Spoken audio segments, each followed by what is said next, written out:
ஓம் ஸ்ரீ குருப்யோ நமக. நன்றாக குரு வாழ்க, குருவே துணை. பரபிரம்ம ருத்ரகாயத்ரி ஞானசரத்து நண்பர்களுக்கு வணக்கங்கள், வாழ்த்துக்கள். சனி பகவான், சனீஸ்வரன், சனியன், மந்தன் இவரை பற்றி தான் இந்த பதிவு. மேஷ லக்னம். நம்ம மேஷ லக்னத்தில் நிறைய பேர் பிறந்திருப்போம். அப்போ எல்லாருக்குமே என்ன விதி கொடுப்பனையில் சனி எப்படிப்பட்டவராக இருப்பார் அப்படிங்கிறத அவரவர் ஜாதக ரீதியாக ஒரு கண்ணோட்டம் பார்க்கணும் இல்லையா? அந்த வகையில் பொதுவாக நம்ம என்ன எடுத்துக்கிறோம் அப்படின்னா, இந்த லக்னத்தில் என்னென்ன நட்சத்திரம் இருக்கோ அந்த நட்சத்திர ரீதியாக நமக்கு சனி என்ன விளைவு தரப்போகிறாருன்னு பார்க்க போகிறோம். இப்போ பொதுவாக சனி நமக்கு மேஷத்துக்கு யார் அப்படின்னா, ஜென்ரலாக நமக்கு தெரியும், 10ஆம் வீட்டுக்கும் 11ஆம் வீட்டுக்கும் உடையவர். அவர் தொழில் கொடுப்பாரு, லாபம் கொடுப்பாரு, வெற்றி கொடுப்பாரு அப்படிங்கிறது ஸ்தான பலன். ஆனால் நட்சத்திர பலன்னு ஒன்று இருக்கு இல்லையா? இப்போ சனிக்கு அப்படின்னு 3 நட்சத்திரம் இருக்குங்க. ஒரு கிரகத்துக்கும் 3 நட்சத்திரம், 9 கிரகத்துக்கு 27 நட்சத்திரம். ஒரு மாதத்தில் இந்த 9 கிரக நட்சத்திரங்களை நாம் கடந்து தான் போகிறோம். அப்போ ஒரு கிரகத்துக்கு 3 நட்சத்திரமுமே பலன் பார்த்திங்கன்னா அந்த கிரகத்தினுடைய ஆளுமையில் தான் செய்யும். அப்படி பூசம், அனுஷம், உத்திரட்டாதி இந்த 3 நட்சத்திரங்களுமே சனியாகத்தான் நம்ம பார்க்கணும். இப்போ நாம் மேஷ லக்னத்தில் பிறந்தால் சனியோட நட்சத்திரத்தில் கூட நம்ம பிறந்திருக்கலாம். அதாவது ராசின்னு சொல்கிறது, கடக ராசியில் பூச நட்சத்திரம் இருக்குது, விருச்சிக ராசியில் அனுச நட்சத்திரம் இருக்குது, மீன ராசியில் உத்திரட்டாதி நட்சத்திரம் இருக்குது. அந்த நட்சத்திரத்தில் கூட பிறந்திருக்கலாம். அப்போ அந்த நட்சத்திரத்தில் பிறக்கும்போது நம்மளுக்கு சனி திசை நடக்கலாம். அதுபோக நம்ம ஜாதகத்தில் சனி எங்கே உட்கார்ந்துருக்காரு, அந்த வீட்டினுடைய பலன் என்ன, அது என்ன பண்ண போகுது அப்படின்னு பார்க்குறதுக்கு முன்னால் நமக்கு சனி யார், அதாவது முதல்ல நல்லவரா கெட்டவரா ஒரு கிரகம் தெரிஞ்சால் தான் நாம் அதை இயக்க முடியும். சரி, கெட்டவர்னா எப்படியெல்லாம் நாம் நம்மளை தற்காத்துக்கிறது, நல்லவர்னா எப்படியெல்லாம் பயன்படுத்துறது அப்படிங்கிறத நம்ம ஜோதிட நுணுக்கமாக பார்க்க போகிறோம். இப்போ நீங்கள் மேஷ லக்னத்தில் கேதுவனுடைய நட்சத்திரம் இருக்குது, சுக்கிரனுடைய பரணி நட்சத்திரம் இருக்குது, கேதுவனுடைய அஸ்வினி இருக்குது, சூரியனுடைய கிருத்திகை இருக்குது. இப்போ நீங்கள் அஸ்வினி நட்சத்திரத்தில் பிறக்கிறீங்க அப்படின்னா உங்களுக்கு கரெக்டாக புள்ளி விவரமாக சனி யார் வருவார், சனி எப்படி வருவார்னா 4ஆம் இடத்துல வருவார்.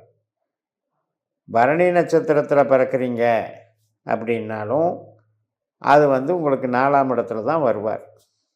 ஆனால் கிருத்திகை 1ஆம் பாகத்தில் பிறக்கிறீங்க அப்படின்னு வச்சுக்கோங்களேன், அப்போ உங்களுக்கு 4ஆம் இடம் லாஸ்ட் பாயிண்டில் போயிடுது இல்லையா? அப்போ இந்த பரணி நட்சத்திரத்தில் 3-4 பாதங்களும் கிருத்திகை 1 பாதமும் இந்த கடைசி 3 பாதத்தில் பிறக்கிறவங்களுக்கு என்ன ஆகும் அப்படின்னா, சனியினுடைய நட்சத்திரம் 3ஆம் இடத்துக்கு வந்துடும். கொஞ்சம் இது குழப்பமாக இருந்தாலும் நீங்கள் நல்லவரா கெட்டவராங்கிறத பார்த்துக்கிறதுக்கு இதுதான் மெத்தடு.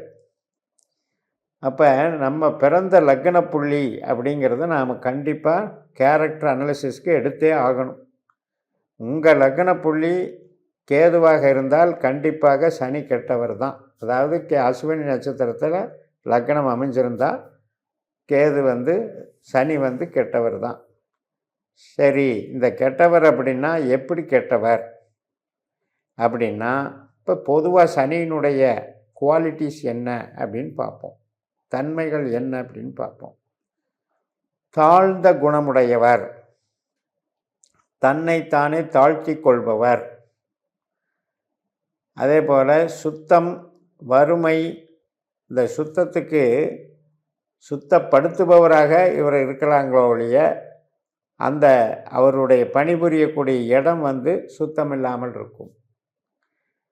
அப்போ ஒரு வகையில் இந்த சனி இந்த தொழில் ரீதியாக உழைப்பை கருதி செய்யக்கூடிய தொழில்கள், உடல் உழைப்பு சார்ந்த தொழில்கள், கடைநிலை தொழில்கள், இந்த குவாலிட்டி வச்சிருக்கிறவர் சனி. சரி, உறவுகளில் எப்படி இயங்குவார் அப்படின்னு கேட்டிங்கன்னா, விரக்தி மனப்பான்மை அவருக்கு உண்டு. சன்னியாசி மாதிரி இயங்குவார், அல்லது வஞ்சம் சூழ்ச்சியை இயக்குவார். இது அவங்கவங்க ஜாதத்துக்கு தகுந்த மாதிரி மாறும். ஆனால் பொது குணம்னு எடுக்கும்போது கொஞ்சம் வஞ்சம் இருக்குதுங்க, சூழ்ச்சித்தனம் இருக்குதுங்க. அது வைராக்கியம்னு எடுத்துக்கலாம், பிடிவாதம்னு எடுத்துக்கலாம், ஒரு அசுத்தம்னு எடுத்துக்கலாம். ஸோ இப்படிப்பட்டவராக சனி பொதுவாக நம்ம குணநலனில் கருதப்பட்டாலும், நம்ம ஜாதகத்தில் எந்த நட்சத்திரத்தில் உட்கார்றாரோ அந்த நட்சத்திரத்தின் பலனாக மாறும்போது அபரிமிதமான நன்மைகளையும் செய்து விடுகிறார். இதை மறுக்கிறதுக்கு இல்லை.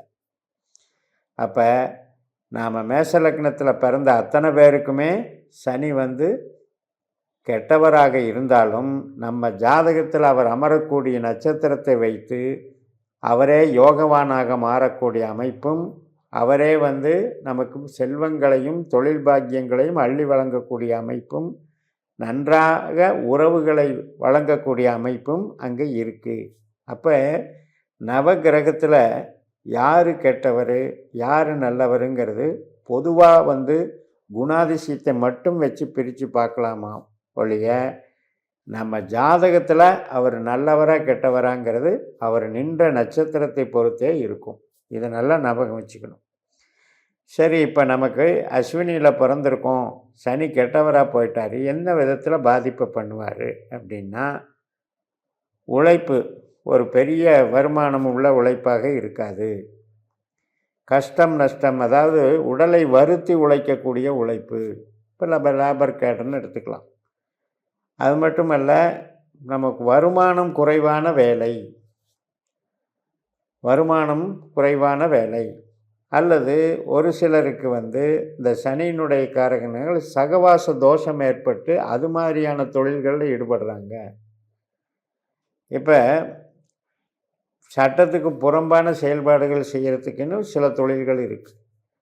அப்போ அது மாதிரியான தொழில்களில் ஈடுபடுவதற்கு அவங்கவுங்க ஜாதகத்தில் இந்த சனி 8ஆம் இடம் 12ஆம் இடம் 6ஆம் இடம் தொடர்பு, இந்த 6 8 12 அப்படின்ற கனெக்ஷனில் செய்கிறாரு. அப்போ நமக்கு சனியினுடைய நட்சத்திரத்தில் நாம் பூசம் அனுசம் உத்திரட்டாதியில் பிறந்தாலே பிறக்கும்போதே கஷ்டம் இருக்குதுங்கிறது புரியுது. இப்போ நீங்கள் பரணி நட்சத்திரத்தில் பிறந்தாலும் இதே தான். உங்களுடைய ஆட்டிடியூடு சுக்கிரன் மாதிரி இருக்கும். இப்போ இந்த சுக்கிரன் மாதிரி இருக்கக்கூடிய இதுக்கு நீங்கள் இந்த சனியினுடைய தசாபுத்திகள் நடக்கும்போது எப்படியோ ஒரு கஷ்டத்தை கொடுத்துரும்.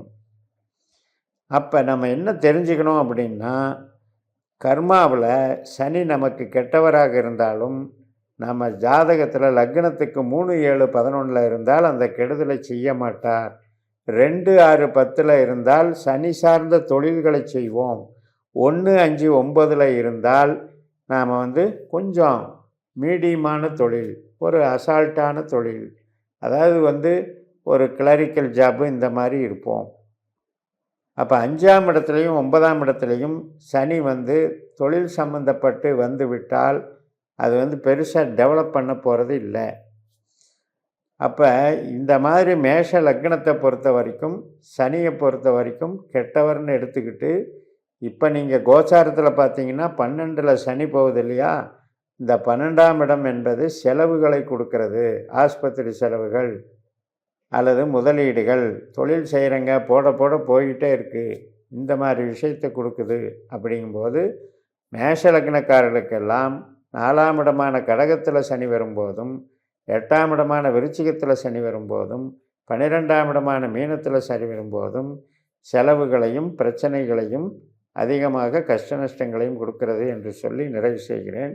இந்த சேனலை சப்ஸ்கிரைப் பண்ணி ஷேர் பண்ணுங்கள். உங்கள் தனிப்பட்ட ஜாதக பலாபலன்களை என்னுடைய வாட்ஸ்அப் நம்பரில் தொடர்பு கொண்டு பலன் பெறுங்கள். உங்களிடமிருந்து விடைபெறுகிறேன். உங்கள் JMS. நன்றி, வணக்கம்.